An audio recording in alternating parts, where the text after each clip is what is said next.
ဘရာဇီးမှာကစားရှင်လုံးနေတာကြောင့်နေမာကိုရှေ့ပွဲတွေမှာထည့်မကန်တော့ဖို့ဆုံးဖြတ်လိုက်တဲ့ Santos နီးပြပရိသတ်များလုံးမဲ့မင်္ဂလာပါခင်ဗျာ Highlight မြန်မာ Sport ရဲ့ Facebook စာမျက်နှာနဲ့ YouTube Channel ကနေပြန်လည်ပြီးတော့မှကြိုဆိုလိုက်ပါတယ်ဘောလုံးကွင်းထဲမှာနေမာရဲ့မော်ရှန်နဲ့လိန်ခေါင်းမှုတွေဖန်တီးမှုတွေကိုအမြဲတမ်းမြင်တွေ့ကြရတဲ့ပရိသတ်တွေအတွက်တော့ Cruise Show နဲ့ပွဲမှာသူပေါဝင်လာမှာမဟုတ်ဘူးဆိုတဲ့သတင်းကအနည်းငယ်စိတ်ပြက်စရာဖြစ်နိုင်ပါတယ်ဒါပေမဲ့နီးပြကူကာပြောသွားတဲ့စကားလုံးတွေရဲ့နောက်ွယ်ကအားကစားသိပ္ပံပညာနဲ့လက်တွေ့ကျတဲ့အမှန်တရားကိုခက်ချမ်းစိတ်ပြကြည့်လိုက်မယ်ဆိုရင်တော့ဒါကနေမာအတွက်ရောအသင်းအတွက်ပါအမျှော်မြင်ကြီးမားတဲ့ဆုံးဖြတ်ချက်တစ်ခုဖြစ်နေတာတွေ့ရမှာပါ။နီးပြကူကပြောသွားတဲ့စကားတွေမှာအဓိကအကြအဆုံးချက်ကတော့ဒါကတာမန်နားပေးတာမဟုတ်ပါဘူး။ဝင်ပြီးမှုကိုထိန်းချုပ်တာဖြစ်ပါတယ်ဆိုတဲ့အချက်ပါ။ဒီစကားလုံးနှစ်ခုကြားမှာကြီးမားတဲ့ခြားနားချက်ရှိပါတယ်။ကစားမတစ်ယောက်ပင်ပန်းနေလို့ဒါမှမဟုတ်ပွဲအသိရေးမကြည့်လို့နောက်ပွဲတွေအတွက်တက်လုံချွေထားတဲ့အနေနဲ့နားပေးလိုက်တာမျိုးက preservation တာမန်နားပေးခြင်းဖြစ်ပါတယ်။ Overload control ဝင်ပြီးမှုထိန်းချုပ်ခြင်းကတော့ခေတ်သစ်အားကစားသိပ္ပံပညာရဲ့အဓိကဆုံးတိုင်းတာမှုတွေပေါ်မှာမူတည်ပါတယ်။ကစားမရဲ့သွေးတွေက lactic acid ပါဝင်မှုကြွက်သားတင်အား muscle tension နဲ့ GPS tracker တွေကနေရလာတဲ့အချက်လက်တွေအရဒီကစားမဟာတရားရရှိနိုင်ခြင်းနေအောင်အဆင့် red zone ကိုရောက်နေပြီလို့ကွန်ပျူတာကသတိပေးတဲ့အခါမျိုးမှာမဖြစ်မနေနားပေးရတဲ့အခြေအနေမျိုးဖြစ်ပါတယ်။ကိုကာအနေနဲ့နေမကိုနားပေးခြင်းလို့ပေးတာမဟုတ်ဘဲနဲ့ဆေးဘက်ဆိုင်ရာအဖွဲ့ရဲ့တိကျတဲ့ data တွေအရ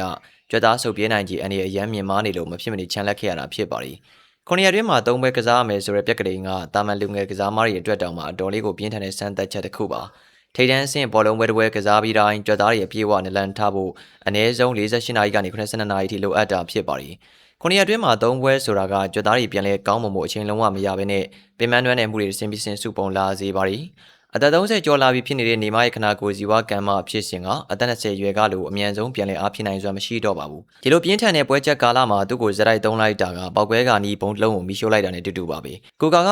we cannot have this problem with နေမာနဲ့ပတ်သက်ပြီးတော့ဒီလိုတရားပြဿနာမျိုးကျွန်တော်တို့အဖြစ်ခံလို့မရဘူးလို့ပြက်ပြက်သားသားပြောခဲ့ပါတယ်။ဒါကလေးလူရှူထားလို့မရတဲ့အမှန်တရားပါပဲ။နေမရဲ့ကစားမဘွားတစ်လျှောက်လုံးဟာခြေချင်းဝဲတန်ရာတွေခြေထောက်အယိုးကျိုးမှုတွေဒိုးရွဆုပ်ပြဲ ACL တန်ရာစတဲ့ကြီးစားတွေနဲ့ပြည့်နေနေတာဖြစ်ပါတယ်။သူ့ရဲ့ကစားဟန်ကပြန်မြတ်တရဲ့ကြမ်းတမ်းတဲ့ဖြတ်ထုံးမှုအမြဲတမ်းဆွဲဆောင်နေတတ်ပါတယ်။ပွဲပန်းနေတဲ့အချိန်မှာကြွက်သားတွေကအယုတ်တွေကိုအပြေးအဝမထောက်ပံ့နိုင်တော့ပါဘူး။အဲဒီချိန်မှာပြန်ဘက်ကခက်ကြမ်းကြမ်းဝင်ဖြတ်လိုက်ရင်တာမန်ချိန်ထက်အယုတ်ပြဲဖို့ရခိုင်တော့အများကြီးပိုသွားပါတယ်။ကူကအနေနဲ့ Cruise Show နဲ့ပွဲမှာ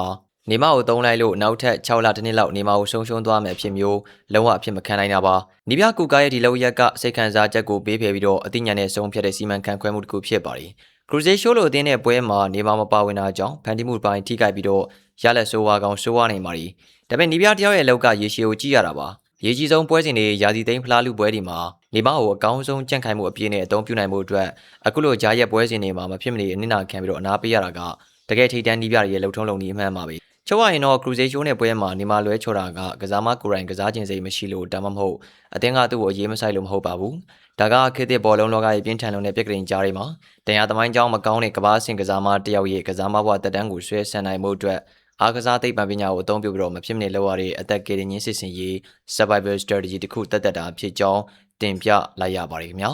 အဆုံးထိလိုက်ပါကြည့်ရှုပေးခဲ့ကြတာအားလုံးကိုကျေးဇူးထူးတင်ရှိပါတယ်ခင်ဗျာ